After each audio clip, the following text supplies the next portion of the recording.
ನಮಸ್ಕಾರ ರಿವ್ಯೂ ಚಾನೆಲ್ಗೆ ಸ್ವಾಗತ. ನಾನು ಸೌಖ್ಯ ಗಾಂವ್ಕರ್. ರಾಜ್ಯ ಕಾಂಗ್ರೆಸ್ನಲ್ಲಿ ಬಹುದೊಡ್ಡ ಬೆಳವಣಿಗೆ, ಬಿಗ್ ಸರ್ಜರಿಗೆ ಮುಹೂರ್ತ ಫಿಕ್ಸ್ ಆಗಿದೆ ಮತ್ತು ಡಿಕೆ ಶಿವಕುಮಾರ್ ಅವರಿಂದಾನೇ ಒಪ್ಪಿಗೆ ಸಿಕ್ಕಿಬಿಟ್ಟಿದೆ. ಏನು ತಕರಾರಿಲ್ಲ ಅನ್ನುವಂತಹ ಸಮ್ಮತಿ ಸಿಕ್ಕಿಬಿಟ್ಟಿದೆ ಅನ್ನುವ ವಿಚಾರ ಡೆಲ್ಲಿ ಮೂಲಗಳಿಂದ ಸಿಡಿತಾ ಇದೆ. ಹಾಗಾದ್ರೆ ಯಾರಿಗೆ ಪಟ್ಟ, ಯಾರಿಗೆ ಆಘಾತ, ಯಾವೆಲ್ಲ ಬದಲಾವಣೆಗಳು, ಏನೆಲ್ಲ ಲೆಕ್ಕಾಚಾರ, ವೆರಿ ಇಂಟ್ರೆಸ್ಟಿಂಗ್ ಬೆಳವಣಿಗೆ ಬಗ್ಗೆ ಮಾಹಿತಿ ಮುಂದೆ ಇಡ್ತಾ ಇದೀವಿ. ಮಿಸ್ ಮಾಡಿದ್ರೆ ನಮ್ಮ ಚಾನಲ್ನ ಸಬ್ಸ್ಕ್ರೈಬ್ ಮಾಡಿ, ನಿಮ್ಮ ಅಭಿಪ್ರಾಯ ಕಮೆಂಟ್ ಮಾಡಿ ತಿಳಿಸಿ. ಎಸ್ ವೀಕ್ಷಕರೇ, ಸದ್ಯ ಈಗ ಬೈ ಎಲೆಕ್ಷನಲ್ಲಿ 3ಕ್ಕೆ 3 ಗೆದ್ದಿದ್ದಾಯ್ತು. ಕ್ರೆಡಿಟ್ಟು ಒಬ್ಬರಿಗೆ ಮಾತಿಗೆ ಕೊಟ್ಟರು ನಿಜವಾಗ ಕೊಡೋಕೆ ರೆಡಿ ಇರಲ್ಲ ಯಾರು. ಸಿದ್ದರಾಮಯ್ಯನವ್ರ ನಾಯಕತ್ವ ಗ್ಯಾರಂಟಿಯ ಬಲ ಅಂತ ಹೇಳಿದ್ರು. ಸಿದ್ದರಾಮಯ್ಯನವರ ನಾಯಕತ್ವಕ್ಕೆ ಸಿಕ್ಕಿರುವ ಜಯ ಇದು 3ಕ್ಕೆ 3 ಅಂತ. ಆದರೆ ಸಹಜವಾಗಿ ತಮ್ಮ ಸಂಘಟನಾ ಶಕ್ತಿ 23 ಚುನಾವಣೆಯಲ್ಲಿ ನಾವು ಕೊಟ್ಟಿರೋ ಕೊಡುಗೆ ಇದನ್ನೆಲ್ಲ ಕನ್ಸಿಡರ್ ಮಾಡಬೇಕು ಅಂತ ಶಕ್ತಿ ಪ್ರಯೋಗ ಸುಮಾರು ದಿನಗಳಿಂದ ನಡೀತಾ ಇದೆ. ಈಗ ಡಿ ಕೆ ಶಿವಕುಮಾರ್ ಅವ್ರ ಕಡೆಯಿಂದನೂ ಸಹಜವಾಗಿ ನಿಧಾನಕ್ಕೆ ಡಿಮ್ಯಾಂಡ್ಗಳು ಶುರುವಾಗಬಹುದು. ಆದರೆ ಅದಕ್ಕಿಂತ ಮುನ್ನ ಡಿ ಕೆ ಶಿವಕುಮಾರ್ ಅವರು ಒಂದು ಕುರ್ಚಿಯನ್ನು ಈಗ ಬಿಡಲೇಬೇಕಾಗಿದೆ. ಅದು ಪಕ್ಷದ ಒಳಗಿನ ಒತ್ತಡವಷ್ಟೇ ಅಲ್ಲ, ನೇರವಾಗಿ ಹೇಳಿದ್ರಲ್ಲ, ರಾಜಣ್ಣವರಿಂದ ಹಿಡಿದು ಪರಮೇಶ್ವರ್ ಅವರಿಂದ ಹಿಡಿದು ಬೇರೆ ಬೇರೆ ನಾಯಕರು ಎಲೆಕ್ಷನ್ ಮುಗಿದ ಮೇಲೆ ಒಂದು ಬದಲಾವಣೆ ಆಗುತ್ತೆ ಅನ್ನೋ ಸುಳಿವನ್ನು ಕೊಟ್ಟಿದ್ರು. ಅದು ಹೈಕಮಾಂಡ್ ಪ್ರಕಾರವೂ ಕೂಡ ಮೊದಲೇ ನಿರ್ಧರಿತ ಅಂತ ಹೇಳಲಾಗ್ತಿದೆ. ಈ ಚುನಾವಣೆ 24ರ ಲೋಕಸಭಾ ಚುನಾವಣೆ ಮುಗಿಯೋ ತನಕ ಅಷ್ಟೇ ಅಂತ. ಬೈ ಎಲೆಕ್ಷನ್ ಹತ್ತಿರದಲ್ಲೇ ಇದ್ದಿದ್ರಿಂದ ಅದು ಮುಗಿಸಿದ್ದಾಯ್ತು. ಈಗ ಕೆಪಿಸಿಸಿ ಅಧ್ಯಕ್ಷರು ಬದಲಾಗಲೇಬೇಕು ಅನ್ನೋದು ಹೈಕಮಾಂಡ್ ಕೂಡ ಬಯಸ್ತಾ ಇದ್ದು, ಪಕ್ಷದ ಒಳಗಡೆ ಒತ್ತಡ ಜೋರಾಗಿದೆ. ಪಕ್ಷದ ಒಳಗಡೆ ಒತ್ತಡ ಕಡಿಮೆ ಇದ್ದಿದ್ರೆ ಇನ್ನೂ ಸ್ವಲ್ಪ ದಿನ ಡಿ ಕೆ ಶಿವಕುಮಾರ್ ಅವ್ರನ್ನ ಮುಂದುವರಿಸಬಹುದಿತ್ತೇನೋ. ಆದರೆ ಈಗಂತೂ ಆ ರೀತಿ ಇಲ್ಲ ಪರಿಸ್ಥಿತಿ.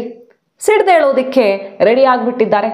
ಹಾಗಾದ್ರೆ ಅವ್ರಿಗೆ ಎಲ್ಲ ಸ್ಥಾನಮಾನ ಕೊಟ್ಟು ಬಿಟ್ರೆ, ದೊಡ್ಡ ದೊಡ್ಡ ಇಲಾಖೆ, DCM ಅವರೇ, ಕೆಪಿಸಿಸಿ ಅಧ್ಯಕ್ಷರು ಅವರೇ, CMಗೆ ಈಕ್ವಲ್ ಅಂತ ಎದೆ ಉಬ್ಬಿಸಿ ಓಡಾಡ್ತಾರೆ. ಹಾಗಾದ್ರೆ ನಮ್ಮ ಕಥೆ ಏನು ಅಂತ ಈಗ ನಾಯಕರು ಸಿಡ್ದೇಳುವ ಮುನ್ನ ಅವರು ಕೊಟ್ಟಿರೋ ಮೆಸೇಜ್ಗೆ, ರಿಪೋರ್ಟ್ಗೆ, ದೂರಿಗೆ ಸ್ಪಂದಿಸಬೇಕಾಗಿದೆ. ಸೊ ಹೈಕಮಾಂಡ್ ಕ್ಲಿಯರ್ ಮೆಸೇಜ್ ಕೊಟ್ಟಿದೆ ಅಂತ ಹೇಳಲಾಗ್ತಿದ್ದು, ಕೆಪಿಸಿಸಿ ಅಧ್ಯಕ್ಷರ ಬದಲಾವಣೆ ಖಚಿತ ಮತ್ತು ಡಿ ಕೆ ಶಿವಕುಮಾರ್ ಅವರು ಅದಕ್ಕೆ ಒಪ್ಪಿಕೊಂಡಿದ್ದಾರಂತೆ. ಅಂದ್ರೆ ಹೈಕಮಾಂಡ್ ಹೇಳಿದ ಮೇಲೆ ಒಪ್ಕೊಳ್ಳೇಬೇಕು, ಆದ್ರೆ ತಕರಾರು ತೆಗೆಯದೆ ಒಪ್ಕೊಂಡಿದ್ದಾರೆ. ಇನ್ನೂ ಸ್ವಲ್ಪ ದಿನ ನಾನು ಮುಂದುವರಿತೀನಿ ಅಂತಾನೋ ಇನ್ನೊಂದು ಹಠ ಹಿಡಿತಿಲ್ಲ. ಬದಲಾಗಿ ಒಂದು ಕಂಡೀಷನ್ ಏನಪ್ಪಾ ಅಂತ ಕೇಳಿದ್ರೆ, ತಮ್ಮ ಕಡೆಯಿಂದನೇ ಹೊಸ ಅಧ್ಯಕ್ಷರ ಆಯ್ಕೆ ಆಗಲಿ, ತಾವು ಹೇಳಿದವರು ಆಯ್ಕೆಯೇ ಆಗಲಿ ಅಂತ ಈಗ ಹಠ ಹಿಡಿತಿರೋದು. ಹಾಗಾಗಿ ಈಗ ಮುಖ್ಯಮಂತ್ರಿ ಉಪಮುಖ್ಯಮಂತ್ರಿ ಇಬ್ಬರು ಡೆಲ್ಲಿಗೆ, CMಗಿಂತ ಮೊದಲೇ ಒಂದು ದಿನ ಮೊದಲೇ DCM ಡೆಲ್ಲಿಗೆ ಹಾರಿರೋದ್ರ ಸೀಕ್ರೆಟ್ ಇದು ಅಂತ ಹೇಳಲಾಗ್ತಿದೆ. ಕೆಲವು ಪ್ರಮುಖ ಹೆಸರುಗಳನ್ನು ತಗೊಂಡು ಹೋಗಿದ್ದಾರೆ. ಅದು ಸಚಿವ ಸ್ಥಾನಕ್ಕೆ ಸಂಬಂಧಪಟ್ಟಂತೆ ಇರ್ಬೋದು, ಸಂಪುಟ ಸರ್ಜರಿ ಮತ್ತು ಅಧ್ಯಕ್ಷರಿಂಥವರೇ ಆಗಬೇಕು ಅನ್ನುವಂಥ ಹಠ ಹಿಡಿದಿದ್ದಾರೆ. ನಾನು ಬಿಟ್ಕೊಡ್ತೀನಿ, ದಾರಿ ಕ್ಲಿಯರ್ ಮಾಡ್ತೀನಿ, ಆದರೆ ಇಂಥವನ್ನ ಮಾಡಿ ಅಂತ. ಸಂಪುಟದಲ್ಲೂ ಸಿದ್ದರಾಮಯ್ಯನವರ ಪರಮಾಪ್ತರಿಗೆ ಹೆಚ್ಚಿನ ಸಂಖ್ಯೆಯಲ್ಲಿ ಸ್ಥಾನಮಾನ ಸಿಕ್ಕಿದೆ. ಕೊನೆ ಪಕ್ಷದ ಅಧ್ಯಕ್ಷ ಸ್ಥಾನವಾದರೂ ಇಂಥವ್ರಿಗೆ ಸಿಗಬೇಕು ಅನ್ನೋದು ಡಿ ಕೆ ಶಿವಕುಮಾರ್ ಅವರ ಪಟ್ಟು. KMF ಅಧ್ಯಕ್ಷರನ್ನಾಗಿ DK ಸುರೇಶ್ ಅವ್ರನ್ನ ಕೂರಿಸೋ ತಯಾರಿಯ ಬಗ್ಗೆ ಚರ್ಚೆಗಳು ಕೇಳಿ ಬರ್ತಿವೆ. ಈ ಕಡೆ ಸಂಪುಟ ಸರ್ಜರಿ ಆದರೆ ತಮ್ಮ ಟೀಮನ್ನ ಗಟ್ಟಿ ಮಾಡ್ಕೊಳ್ಬೇಕು ಅನ್ನೋ ಪ್ರಯತ್ನ ಸಹಜವಾಗಿ ಸಾಗ್ತಾ ಇರುತ್ತೆ. ಈಗ ಅಧ್ಯಕ್ಷ ಸ್ಥಾನದಲ್ಲೂ ಕೊನೆ ಪಕ್ಷ ನಾನು ಹೇಳಿದ್ದೀನ, ಆಯ್ತು ಇಳಿದು ಬಿಡ್ತೀನಿ, ಇವ್ರನ್ನೇ ಕೂರಿಸಿ, ಇಂಥವ್ರನ್ನೇ ಕೂರಿಸಿ ಅನ್ನೋದು ಅವರ ಡಿಮ್ಯಾಂಡು. ಆ ಕಡೆ ಸಿದ್ದರಾಮಯ್ಯ ಟೀಮ್ನಲ್ಲಿ ಗುರುತಿಸ್ಕೊಂಡಿರುವಂಥ ಸತೀಶ್ ಜಾರಕಿಹೊಳಿ ಈ ಸಲ ಬಿಡೋದಕ್ಕೆ ರೆಡಿ ಇಲ್ಲ. ಮೊದಲೇ ಹೇಳಿದ್ರು, ಸ್ಥಾನಮಾನಕ್ಕೆ ಖಂಡಿತ ಟವೆಲ್ ಹಾಕ್ಲೇಬೇಕಾಗತ್ತೆ, ಅದಕ್ಕೆ ನಾವು ಅರ್ಹರಿದ್ದೀವಿ, ಸಮಯ ಕೂಡ ಬರಲಿ ಅನ್ನೋ ಮಾತಾಡಿದ್ರು. CM ಕುರ್ಚಿ ತನಕ ಅವರು ಪ್ರಯತ್ನ ಮಾಡಿದ್ದಾಗಿದೆ, ಅಂಥ ಟೈಮ್ ಬಂದರೆ ನಾನು ಅರ್ಹನೆ ಅಂತ.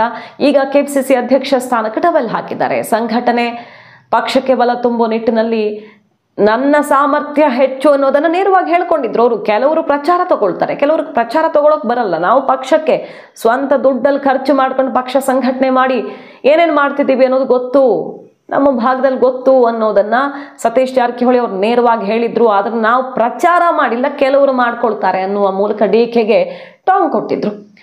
ಮತ್ತು ಆ ಭಾಗದ ಉತ್ತರ ಕರ್ನಾಟಕ ಭಾಗದ ಹಾಗೆ ಕಿತ್ತೂರು ಕರ್ನಾಟಕ ಭಾಗದ ಹಲವು ಶಾಸಕರ ಗೆಲುವಿಗೆ ಸತೀಶ್ ಜಾರಕಿಹೊಳಿ ಅವರು ಹಣಬಲ ಜನಬಲ ತುಂಬಿದ್ದಾರೆ ಚುನಾವಣೆಯಲ್ಲಿ ಅನ್ನೋ ಮಾತುಗಳು ಕೂಡ ಇವೆ. ಈಗ ಅವರ ಸಂಘಟನಾ ಚತುರತೆಗೆ ಸಾಕ್ಷಿ ಅನ್ನುವಂತೆ ಮಗಳನ್ನ ಲೋಕಸಭೆಯಲ್ಲಿ ಗೆಲ್ಲಿಸ್ಕೊಂಡಿದ್ದು, ಕಾಂಗ್ರೆಸ್ಗೆ ವಿವಿಧ ಕಡೆಗಳಲ್ಲಿ ಪೆಟ್ಟು ಬಿತ್ತು, ಆದರೆ ಯಶಸ್ವಿ ಆದ್ರು. BJP ಹಣಿದು ಅಲ್ಲಿ ಗೆದ್ದು ಬೀಗೋದಿಕ್ಕೆ ಸತೀಶ್ ಜಾರಕಿಹೊಳಿ ಮಗಳನ್ನ ಗೆಲ್ಲಿಸ್ಕೊಂಡ್ರು. ಈಗ ಶಿಗ್ಗಾಂವಿಯಲ್ಲಿ, ಅದು ವೆರಿ ಇಂಪಾರ್ಟೆಂಟ್, ಬಿಜೆಪಿಯ ಭದ್ರಕೋಟೆಯಂತೆ ಹಲವು ವರ್ಷಗಳಿಂದ ಕಾಂಗ್ರೆಸ್ಗೆ ಕನಸಾಗಿ ಉಳಿದಿದ್ದಂತಹ ಶಿಗ್ಗಾಂವಲ್ಲಿ ಅಲ್ಪಸಂಖ್ಯಾತ ಅಭ್ಯರ್ಥಿಯನ್ನು ಗೆಲ್ಲಿಸಿಕೊಳ್ಳುವಲ್ಲಿ ಅವರ ಕೊಡುಗೆ ದೊಡ್ಡದಿದೆ. ಜಮೀರ್ ಅವ್ರ ಪಾತ್ರ ಎಷ್ಟಿದೆಯೋ ಅದೇ ರೀತಿ 2,000ಕ್ಕೂ ಅಧಿಕ ಕಾರ್ಯಕರ್ತರನ್ನ ತನ್ನ ಜಿಲ್ಲೆಯಿಂದ ಕರ್ಕೊಂಡು ಬಂದು ಠಿಕಾಣಿ ಹೂಡಿ ಶಿಗ್ಗಾಂವಿಯಲ್ಲಿ ಭರ್ಜರಿ ಕಾರ್ಯಾಚರಣೆ ಮಾಡಿದ್ರು. ಅದರ ಫಲವೂ ಸಿಕ್ತು. ಹಾಗಾಗಿ ಚನ್ನಪಟ್ಟಣ ಗೆಲ್ಲಿಸ್ಕೊಂಡೆ ಅಂತ ಏನು ಮೀಸೆ ತಿರುವುದು ಡಿ ಕೆ ಶಿವಕುಮಾರ್ ಅವರು ಶಿಗ್ಗಾಂವಿ ಗೆಲ್ಲಿಸ್ಕೊಂಡಿದ್ದೀವಿ ನಾವು ಅಂತ ಈಗ ಡಿ ಕೆ ಶಿವಕುಮಾರ್ ಅವ್ರಿಗೆ ಸಡ್ಡು ಹೊಡೆಯೋದಕ್ಕೆ ಸತೀಶ್ ಜಾರಕಿಹೊಳಿ ಅವರು ರೆಡಿ ಆಗಿಬಿಟ್ಟಿದ್ದಾರೆ. ಹೊರಗಡೆಯಿಂದ ಕರ್ಕೊಂಡು ಬಂದ್ರೆ ಯೋಗೇಶ್ವರ್ ಬಲದಿಂದ ಗೆದ್ರು. ಈಗ ಹೊರಗಡೆಯಿಂದ ಕರ್ಕೊಂಡು ಬಂದಿರೋದ್ರಿಂದ ಪಕ್ಷಕ್ಕೊಂದಿಷ್ಟು ತಲೆನೋವಿರುತ್ತೆ. ಆದ್ರೆ ಇರೋರನ್ನೇ ಗೆಲ್ಲಿಸ್ಕೊಳ್ಳೋದಿದೆಯಲ್ಲ ಅದು ನಿಜವಾದ ತಾಕತ್ತು ಅಂತ ಅವರು ಶಕ್ತಿ ಪ್ರದರ್ಶನಕ್ಕೆ ನಿಂತು ಬಿಟ್ಟಿದ್ದಾರೆ. ದಲಿತ ಮತಗಳು, ST ಅಂದ್ರೆ ನಾಯಕ ಸಮುದಾಯದ ಮತಗಳು ಶಿಗ್ಗಾಂವಿ, ಸಂಡೂರು ಎರಡೂ ಕಡೆ ನಿರ್ಣಾಯಕವಾಗಿದ್ವು. ಅದನ್ನು ಕ್ರೋಢೀಕರಿಸುವಲ್ಲಿ ತನ್ನ ಪಾತ್ರ ಏನು ಅನ್ನೋದರ ರಿಪೋರ್ಟ್ ಕಾರ್ಡ್ ಇಟ್ಟು ಬೇರೆ ಬೇರೆ ವಿಚಾರಗಳನ್ನ ಇಟ್ಟು ಈಗ ಕೆಪಿಸಿಸಿ ಅಧ್ಯಕ್ಷರಾಗಲೇಬೇಕು ಅಂತ ಪಟ್ಟು ಹಿಡಿದಿರೋದು. ಸಿಂಗಲ್ DCM ಫಾರ್ಮುಲಾನಾದ್ರೂ ಕೊನೆಗೆ ಉಳ್ಕೊಂಡ್ರೆ ಸಾಕು ಅನ್ನೋದು ಡಿ ಕೆ ಶಿವಕುಮಾರ್ ಅವ್ರಿಗೆ ಆತಂಕ ಇರಬಹುದು. ಈ ಕೆಪಿಸಿಸಿ ಅಧ್ಯಕ್ಷ ಸ್ಥಾನಕ್ಕೆ ತಕರಾರು ಮಾಡಿದ್ರೆ ಅದಕ್ಕೂ ಕುತ್ತು ಬರುತ್ತೆ. CM ಕುರ್ಚಿ ವಿಚಾರ ದೂರದ ಮಾತು. ಕೊನೆ ಪಕ್ಷ ಈಗಿರೋ ಸ್ಥಾನಮಾನವನ್ನು ಉಳಿಸ್ಕೊಳ್ಬೇಕಂದ್ರೆ ಡಿ ಕೆ ಶಿವಕುಮಾರ್ ಅವರು ಈಗ ಬಿಟ್ಟು ಕೊಡ್ಲೇಬೇಕಾಗತ್ತೆ. ಈಗಿರೋ ಜಟಾಪಟಿ DK ಹೇಳ್ದವ್ರು ಪಕ್ಷದ ಅಧ್ಯಕ್ಷರಾಗ್ತಾರ, ಸಿದ್ದರಾಮಯ್ಯನವರು ಹೇಳ್ದವ್ರು ಆಗ್ತಾರ ಅನ್ನೋದು ಮಾತ್ರ.